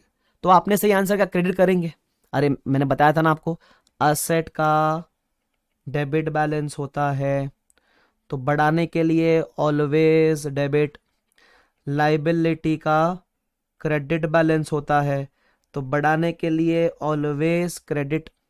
एकदम करेक्ट, करेक्ट नेहा, करेक्ट रचना। सुनो कैसा आएगा एंट्री, तो आप एवरी ईयर के एंड पे एक एंट्री पास करोगे, ईयर 1 के एंड पे you will pass an entry, interest expense account debit to provision. ये इंटरेस्ट आपके लिए खर्चा होता है और प्रोविजन लाइबिलिटी है, क्रेडिट करने से बढ़ता है, तो आपने बोला। और ये इंटरेस्ट एक्सपेंस कहां जाएगा, basically it will be transfer to profit and loss, ऐसा प्रॉफिट एंड लॉस के फाइनेंस कॉस्ट में। Provision for decommissioning. Sir amount क्या रहेगा फर्स्ट ईयर में, जो आपका फर्स्ट का इंटरेस्ट था वो 31046, 31046, 31046। फिर आएगा ईयर 2 का एंड, सेम एंट्री ईयर 2 के एंड पे, ये same entry, copy paste, entry remains the same. Sir year 2 के एंड पे अमाउंट क्या रहेगा, अमाउंट अमाउंट अमाउंट, तो सेकेंड ईयर का इंटरेस्ट 34151, 34151। ऐसे करते करते आप ईयर 3 के एंड पे भी मैं बोलूं सेम एंट्री आएगी, सिर्फ अमाउंट क्या रहेगा, थर्ड ईयर का इंटरेस्ट 37566, है ना। फोर्थ ईयर के एंड पे मैं बोलूं एंट्री सेम, अमाउंट क्या रहेगा, ये 41322। अच्छा, फिफ्थ ईयर के एंड पे क्या एंट्री आएगी, मैं बोलूं सेम, अमाउंट क्या रहेगा 45454। और आखिर में जाकर जब आप इतना सारा एंट्री मारोगे तो आपका प्रोविजन इतना बड़ा इतना बड़ा इतना बड़ा इतना बड़ा, और वो बढ़ बढ़ के आखिर में कितना हो गया था, 5 लाख हो गया था ना, टेबल में दिख रहा है। तो अल्टीमेटली आप इस प्रोविजन को पे ऑफ करते हो फिफ्थ ईयर के एंड पे। तो ईयर 5 के ही एंड पे आप वो प्रोविजन को क्या करोगे, पे ऑफ कॉस्ट ऑफ डिसमेंटलिंग या पे ऑफ कॉस्ट ऑफ डीकमीशनिंग। तो आप अभी पे ऑफ करना है तो आप बोलोगे provision for decommissioning debit, liability खत्म करने के लिए डेबिट करते हैं टू कैश बैंक।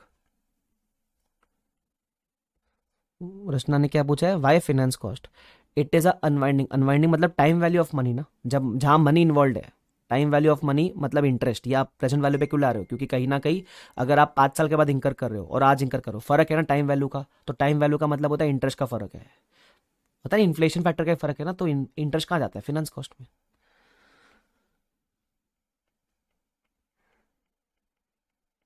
तो आप बाद में क्या करोगे, इसको पे ऑफ करोगे, दैट्स इट, इतना आपको ध्यान रखना है। अच्छा एक बात आपसे बोलूं, मैं आपको पूरा रिवाइज कराऊंगा, चलो पहले आप कॉपी कर लो ये, ठीक है, आपको मैं 10 सेकेंड्स दे रहा हूं, 10 सेकेंड्स दे रहा हूं, पहले कॉपी करो, फिर मैं आपको है ना पूरा अच्छे से रिवाइज करवाता हूं, पूरा आपके दिमाग के अंदर बिठाता हूं, और एक आध दो चीज और बताता हूं, ठीक है। यस यस पूजा, करेक्ट। चलो कॉपी कर लो फटाफट से।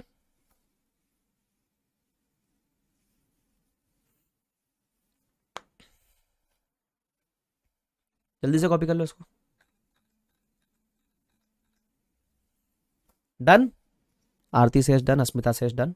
चलो मैं 20 काउंट करूं, 20 काउंट करता हूं, 1 2 3 7 9 13 20। आप बोलोगे सर ये कैसी काउंटिंग थी, अपनी काउंटिंग ऐसी है भाई। चलो डन, वेरी गुड, अभी हो गया रहेगा। अब सुन लो, मैं आपको फटाफट से पूरा एक पॉइंट रिवाइज करवा देता हूं और कुछ कंक्लूजन दे देता हूं, सुन लेना। डीकमीशनिंग या डिसमेंटलिंग या साइट रिस्टोरेशन, इसका बेसिक मतलब क्या है, एक ऐसा अमाउंट जो आपको आज इंकर नहीं करना है, कुछ ईयर्स के बाद इंकर करना है। तो आप आज उसको कॉस्ट में ऐड तो करोगे, लेकिन कौन से वैल्यू पे ऐड करोगे, प्रेजेंट वैल्यू पे ऐड करोगे। तो ठीक है, हम जितना भी पेमेंट करना है, एग्जांपल लिया हमने 5 ईयर्स के बाद 5 लाख पेमेंट करना है, डिस्काउंटिंग फैक्टर 10% है, तो हमने प्रेजेंट वैल्यू निकाला और इतना ही वैल्यू कॉस्ट में ऐड किया, तो पीपी के कॉस्ट में से यही वैल्यू आती है, 310461 हो गया, ठीक है। तो टोटल कॉस्ट आपकी हो गई 13 लाख, उसमें से आपने पे 10 लाख किया था, बाकी जो पे नहीं किया उसका प्रोविजन बुक करते हो। अब दिक्कत ये हो जाती है, आप प्रोविजन बुक करते हो प्रेजेंट वैल्यू पे, लेकिन पे आपको करना है 5 लाख, तो प्रेजेंट वैल्यू से आपको लेकर फ्यूचर वैल्यू तक पहुंचना पड़ता है, उसको कहते हैं अनवाइंडिंग। तो अनवाइंडिंग का एक टेबल बनाओ, 3 कॉलम, ओपनिंग, इंटरेस्ट, क्लोजिंग। जितना भी ओपनिंग है उस पर डिस्काउंट फैक्टर लगाओ, ऐड कर दो। जो क्लोजिंग बनेगा वो यहाँ का ओपनिंग हो जाएगा, उस पर वापस 10% लगाओ, ऐड कर दो। ऐसा करते करते आप हर साल इंटरेस्ट अनवाइंड कर रहे हो। अनवाइंडिंग का मतलब वही है, प्रेजेंट वैल्यू से फ्यूचर वैल्यू तक जाने का प्रोसीजर, बराबर। तो बस ये आपको इंटरेस्ट की एंट्री हर साल मारनी होती है। इंटरेस्ट आपके लिए खर्चा है तो इंटरेस्ट अकाउंट डेबिट, क्योंकि याद है नॉमिनल अकाउंट का रूल, डेबिट और एक्सपेंसेस एंड लॉसेस। तो interest account debit to liability increase करा तो टू प्रोविजन बोलेंगे, है ना। ऐसा 5 साल तक एंट्री मारोगे, जैसे आपने 5 ईयर्स तक एंट्री मारी, आपका ऑटोमेटिकली प्रोविजन का अमाउंट 5 लाख तक पहुंच जाता है। कैसे पहुंचता है, ये टेबल के थ्रू अपने को दिख जाता है, बराबर। और फिर अपन प्रोविजन रिवर्स करते और ये पेमेंट कर देते। यही तो था कि 5 ईयर्स के बाद पे ऑफ करना है अपने को, ये सिंपल सी चीज है। अब 2-3 चीजें ध्यान रखना। सबसे पहली बात, पीपी के कॉस्ट में सिर्फ प्रेजेंट वैल्यू वाला अमाउंट ऐड होता है।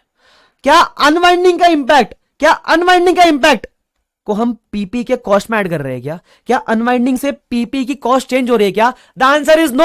अनवाइंडिंग को आप पीपी के कॉस्ट से एडजस्ट नहीं करोगे। अनवाइंडिंग को आप सीधा सीधा प्रॉफिट एंड लॉस में ट्रांसफर करते हो, प्रोविजन इंक्रीज करते हो। पीपी के कॉस्ट में सिर्फ और सिर्फ प्रेजेंट वैल्यू का अमाउंट आता है, यह बात आप ध्यान रख लेना। That's it. क्लियर है? अब रिवाइज पूरा करवा दिया मैंने ये वाला पार्ट, अभी भी क्लियर है? Yes, very good answer, very good very good very good very good very good. ठीक है, तो ये अपना डीकमिशनिंग वाला पार्ट है। डीकमिशनिंग को कौन से वैल्यू पे कंसिडर करना है अपने को? Eight present value. तो इसको मैंने नोटबुक में आपको एग्जांपल के फॉर्म में शानदार तरीके से लिखा दिया है। और अनवाइंडिंग का एंट्री दिया हुआ है, देखो अनवाइंडिंग का, finance charge to provision, finance मतलब इंटरेस्ट चार्ज टू प्रोविजन, वही है ऐसा। यस, थैंक्स सर, आपकी वजह से आज टॉपिक समझ में आया, इंटर में समझ नहीं आया था। अरे कोई बात नहीं, बढ़िया है। मैं बता रहा हूँ ना ध्रुवी, आपको ऐसा सारे टॉपिक एकदम शानदार तरीके से समझ आ जाएंगे। बहुत सिंपल है सब कुछ, इट इज वेरी सिंपल ना। बस मन में सोचना मत कभी कुछ डिफिकल्ट है, सब सिंपल है, ठीक है, ध्यान रखना। चलो अब एक आखिरी पॉइंट करवाता हूँ, फिर जितना भी आज पढ़ा वो पूरा रिवाइज कराता हूँ, फिर जयराम जी की हो जाते हैं। चलो बहुत ही बढ़िया, एक आखिरी पॉइंट करवा दूँ आपको, सुन लेना और टेंशन मत लो, पूरा रिवाइज कराऊंगा आपको। जितना भी आज पढ़ा है सब आपको ऐसा कंसेस करके दूंगा कि आपको लगेगा अरे हाँ सर, आज जो आपने 3 घंटे में पढ़ाया ना, आपने 5 मिनट में पूरा बता दिया, मजा आ गया। वो होएगा आपके साथ, रोज होएगा। रोज आपको वो एकदम बोलते हैं ना क्या, एकदम फ्लूड आता है अपने मन बॉडी के अंदर, कौन सा क्या बोलते हैं पता नहीं, मजे वाला फ्लूड आएगा आपको अंदर बॉडी के।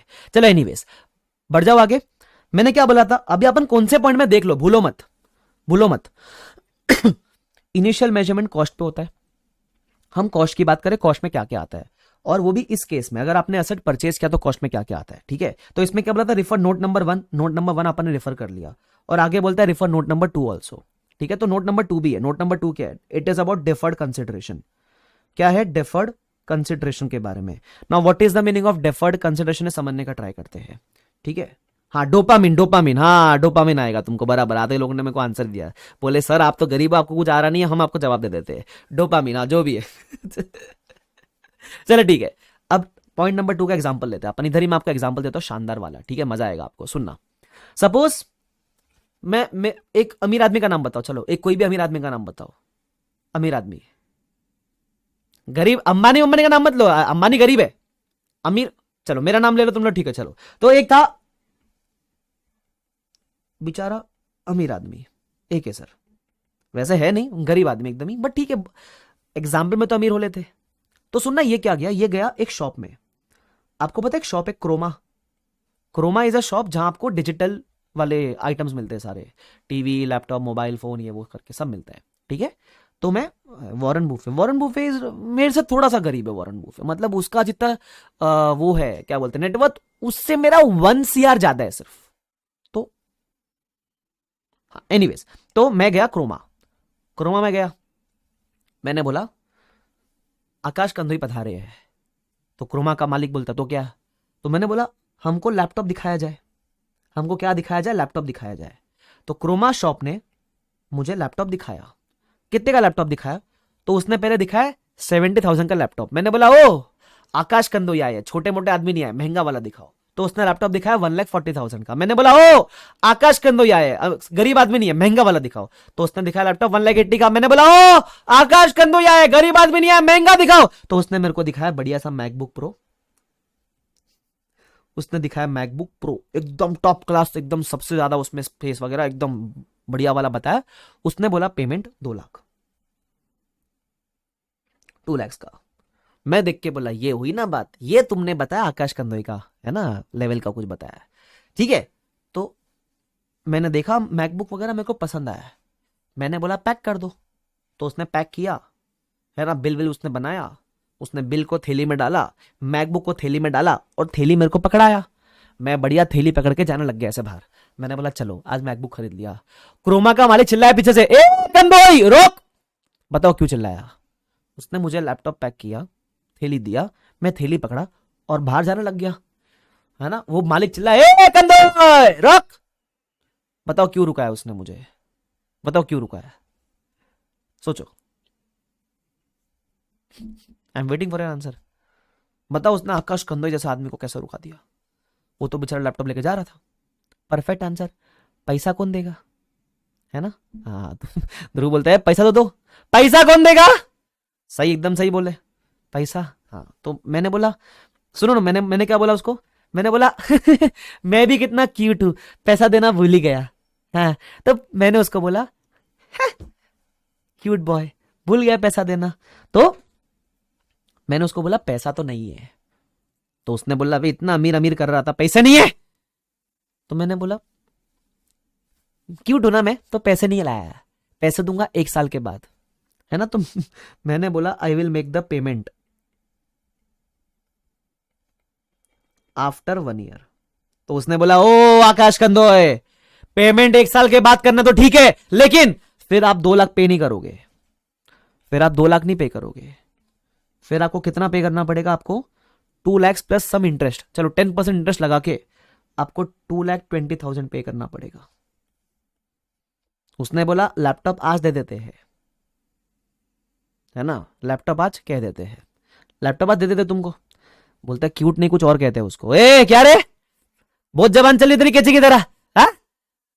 चले एनीवेज, केची की जबान है तो काट दूंगा, ऐसा जबान केची से काट दूंगा जबान तेरी। हाँ काटा तो वो करती थी। चले एनीवेज, यार ध्यान दो। हाँ सुनो मैं क्या बोल रहा हूं। उसने बोला पेमेंट 1 साल के बाद करना है, तो 2,20,000 का पेमेंट करना पड़ेगा। सोच समझ के बताओ उसने मेरे से एक्स्ट्रा पेमेंट क्यों मांगा? 2 लाख के बदले 2 लाख के बदले 2,20,000 का पेमेंट क्यों मांगा? बताओ।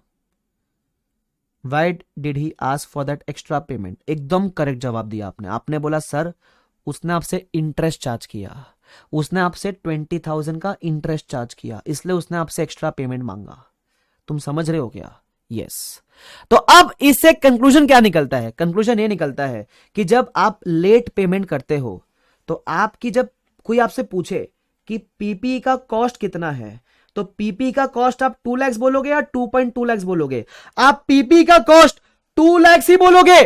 जो एक्स्ट्रा 20,000 का पेमेंट है दैट इज इंटरेस्ट। पीपी के कॉस्ट में आप सिर्फ 2 लाख ही कंसिडर करोगे, जो एक्स्ट्रा 20 है वो तो इंटरेस्ट है ना, तो इंटरेस्ट को आप कॉस्ट में ऐड नहीं करोगे, ये आपके लिए एक्सपेंस है, तो ये एक्सपेंस साइड में जाएगा, और ये कॉस्ट है तो ये एसेट साइड में जाएगा, ध्यान रखना। तो लेट पेमेंट पे whatever you are paying extra, it is not for the asset, it is for the deferment of payment. तो डिफरमेंट ऑफ पेमेंट का जो आप एक्स्ट्रा पे कर रहे हो दैट इज इंटरेस्ट, तो वो आप कभी भी कैपिटलाइज मत करना। इंटरेस्ट जाएगा एक्सपेंस साइड में ओवर द पीरियड, ऐसा ध्यान रखो। तो वो बोलता भी है if payment is deferred beyond normal credit terms then the cost of PPE will be cash price equivalent at the recognition date. इसका मतलब अगर आप डे 1 पे पेमेंट कर देते तो कितना पे करते? 2 लाख, यही आपकी कॉस्ट होगी पीपी की। एक्स्ट्रा जो पे किया वो आपका कॉस्ट में नहीं आना चाहिए, दैट्स इट। क्या आपको ये पार्ट समझ में आता है क्या? Are you able to understand this? The answer is yes. खत्म हो गया, सिंपल सा पार्ट है। आगे उसके अलावा सेकेंड चीज, ये अगर आपने एसेट परचेज किया तो ये सब चीजें हैं। अगर आपने एसेट सेल कंस्ट्रक्ट किया तो उस केस में कॉस्ट क्या होगी? तो वो बोलता है use the same principles as that of purchased asset.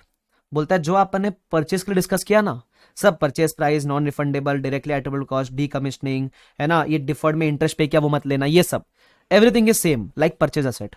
अगर आप खुद भी बनाओगे तो भी सेम चीजें हैं। हाँ ऑफकोर्स परचेज प्राइस नहीं रहेगा उस केस में कंस्ट्रक्शन का कॉस्ट रहेगा।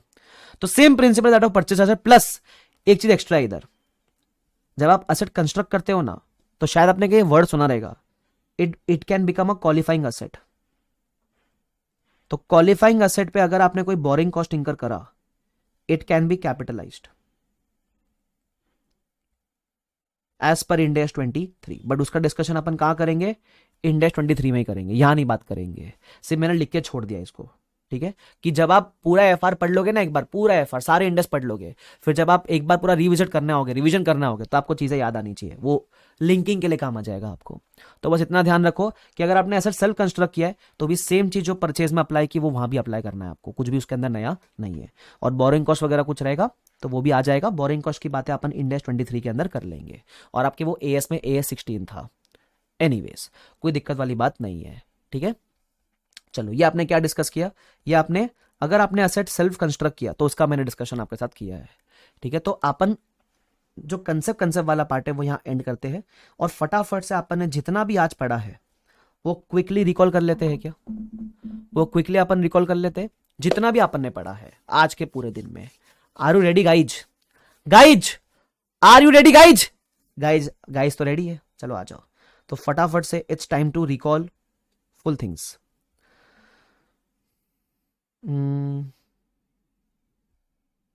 एक सेकंड रुक जाना, मैं खोल लूँ नोट्स। चलो जल्दी से रिकॉल कर लेते हैं सब कुछ, ठीक है। So we are starting in 3, 2, 1 and go. सबसे पहले we discussed about the schedule 3 का फॉर्मेट। शेड्यूल 3 के फॉर्मेट में हमने बोला कि फाइनेंशियल्स के अंदर जब एएस बनाते थे एएस के हिसाब से, तो एएस में पहले क्या आता था, इक्विटी लाइबिलिटी। अच्छा, जब मैं रिवाइज कराऊंगा हो सके अपने माइंड में चीजें रिकॉल करो या घर पे बैठ के रिपीट करो, टाइप नहीं करोगे तो भी चलेगा। जहां टाइप करने का लगता है टाइप कर सकते तो टाइप कर देना, वरना मन में रिकॉल करो प्लीज, रिपीट करो घर पे बैठे बैठे, मेरे को देखो मत, सुनो मत, मन में खुद भी रिपीट करो। तो देखो शेड्यूल 3 में एएस में पहले क्या आता था, पहले आता था इक्विटी लाइबिलिटी, है ना। लेकिन जब इंडेक्स की बात करेंगे, अब ये फॉर्मेट भूल जाने का, ये मत याद रखो, अपने को सिर्फ इंडेक्स वाला याद रखना है। इंडेक्स में पहले चालू किससे करते, परफेक्ट आंसर पहले चालू करते हैं अपन असेट से, असेट में नॉन करंट करंट, फिर आता है इक्विटी एंड लाइबिलिटी, उसमें पहला आता है इक्विटी, दूसरा आता है लाइबिलिटी। इक्विटी में दो हेडिंग, इक्विटी शेयर कैपिटल और अदर इक्विटी। यहां प्रेफरेंस नहीं लिखा है मैंने, ध्यान रखना, ठीक है, नहीं लिखा है। तो रिजर्व सरप्लस के बदले क्या आता है इधर, अदर इक्विटी आता है, ये बात ध्यान रखना। अच्छा, बाकी सब का यहां बनता है नोट्स टू अकाउंट्स, सिर्फ ये दो आइटम का क्या बनता है, स्टेटमेंट बनता है, तो उसको बोलते हैं SOCIE, statement of changes in equity, है ना। फॉर्मेट अट्टा मारना मत, ठीक है, वो अपन ग्रेजुअली रिस्पेक्टिव इंडेक्स के अंदर पढ़ लेंगे। उसके बाद अपन ने प्रॉफिट एंड लॉस का डिस्कशन किया था। मैंने आपको क्या बताया था, प्रॉफिट एंड लॉस के अभी एक नहीं दो हिस्से हो गए, एक पीएनएल और एक ओसीआई। पीएनएल में तो नॉर्मल आइटम्स आएंगे, ओसीआई में क्या आएगा, जो इंडेक्स कुछ कुछ अनरियलाइज्ड आइटम्स को डिफाइन करेगा, रिस्पेक्टिव इंडेक्स में डिफाइन करेगा। तो जो उसने डिफाइन किया वो आपको ओसीआई में रिकॉर्ड करना है। उसका लॉजिक क्या था, लॉजिक मैंने आपको बताया था कि कुछ कुछ ऐसे अनरियलाइज्ड गेन है जो आपके पीएनएल में दिखने नहीं चाहिए, तो उसको अपन ओसीआई में दिखाएंगे ताकि क्लियरली अलग अलग इंपैक्ट दिख सके, ठीक है। उसके अलावा जो पीएनएल का प्रॉफिट है वो और जो ओसीआई का प्रॉफिट है वो, उसको टोटल मिला के बनता है टीसीआई, टोटल कॉम्प्रिहेंसिव इनकम, ठीक है। अच्छा, ओसीआई के अंदर भी दो कैटेगरी है, ओसीआई आर, ओसीआई एनआर। ये क्या होता है वो अपन 16 में बाद में डिस्कस करने वाले हैं, खत्म। उसके बाद मैंने आपको एक और चीज समझाई थी इसके अंदर कि जब आप प्रॉफिट एंड लॉस बनाते हो तो जब आपका पीएनएल का प्रॉफिट है वो जाके जमा होता है रिटेन अर्निंग्स के अंदर, और जो आपका ओसीआई का एक, सपोज ये एक प्रॉफिट था रिवैल्यूएशन गेन, वो जाके जमा होता है आपका एक रिवैल्यूएशन सरप्लस के अंदर। Balance sheet as on date बनती है, तो जो आपका अदर इक्विटी का बैलेंस है वो टिल डेट का होता है, लेकिन जो प्रॉफिट एंड लॉस का बैलेंस है वो सिर्फ उस रिस्पेक्टिव ईयर का होता है, ये बात ध्यान रखना। और इस रीवैल्यूएशन सरप्लस का फ्यूचर में क्या होगा वो अपन बाद में 16 में आने वाली है, ठीक है। यह अपन ने आज सुबह सुबह डिस्कस किया था। यहां तक सबको क्लियर है क्या, पहले ये बताओ, is everyone clear till here, पक्का, वेरी गुड, शानदार। फिर अपन ने डिस्कशन शुरू किया था ऑफ इंडेस 16। इंडेस 16 में पहले भी started with the definition of PPE. Definition में दो डिस्कस किया था, पीपीई का और बेरर प्लांट्स का, ठीक है। तो जब अपन ने पीपीई की बात की तो पीपीई में क्या था, टेंजिबल आइटम्स होना चाहिए, हेल्ड फॉर यूज होना चाहिए और expected to be use for more than 1 period होना चाहिए। अगर ये तीनों मीट करेगा तो पीपी है। फिर अपन ने एक और डिस्कशन किया था बेरर प्लांट का, इसके बारे में नोटबुक में अपन ने एग्जांपल भी लिखा था। उसमें क्या बोला था अपन ने, बेरर प्लांट के केस में सबसे पहले ये डिराइव कहां से होता है, एक टर्म है बायोलॉजिकल एसेट, जिसका मतलब होता है लिविंग प्लांट्स या एनिमल्स। लिविंग प्लांट्स के दो bifurcation, bearer non bearer. Bearer का मतलब होता है जिसका लाइफ मोर देन 1 ईयर है, जिसका एग्जाम्पल मैंगो ट्री। तो मैं बोलूं फार्मर के लिए मैंगो ट्री मशीन की तरह है, जिससे उसको बार बार हर साल आउटपुट मिलने वाला है, बराबर। तो ये जो बेरर प्लांट है ये फार्मर के लिए मशीन की तरह है, इसलिए ये बेरर प्लांट भी इंडिया 16 में ही कवर्ड हो जाता है, ठीक है, ध्यान रखना। ये सिंपल से अपन ने बात करी थी। उसके बाद अपन आए थे, फर्स्ट पॉइंट डेफिनेशन हो गया, second point was recognition criteria, दो ही है, future economic benefits and cost can be measured reliably, simple. Guidance की बातें अपन बाद में करेंगे। फिर आया था मेजरमेंट। मेजरमेंट दो होता है, एक इनिशियल और एक सब्सिक्वेंट। इनिशियल मतलब डे वन पे कौन से वैल्यू पे रिकॉर्ड करोगे, तो डे वन पे तो आप हमेशा कॉस्ट पे रखने वाले हो उसको। अब कॉस्ट क्या होगी रिस्पेक्टिव केसेस में, तो देखना पड़ेगा। अगर आपने एसेट परचेज किया है, सेल्फ कंस्ट्रक्ट किया है, बार्टर किया है, या गवर्नमेंट ग्रांट में एक्वायर किया है। अब आपने जो डिस्कस किया वो ये था, अगर आपने एसेट परचेज किया है तो क्या होगा। अगर आपने एसेट परचेज किया है तो एक तो परचेज प्राइस, उसमें से ट्रेड डिस्काउंट रहेगा तो कुछ माइनस कर देना। फिर ऐड करना नॉन रिफंडेबल टैक्सेस, मतलब जिस टैक्स का आपको क्रेडिट मिलेगा, बेनिफिट मिलेगा, उसको आप ऐड नहीं करोगे। जिसका बेनिफिट नहीं, जिसका क्रेडिट नहीं, वो ऐड करने का।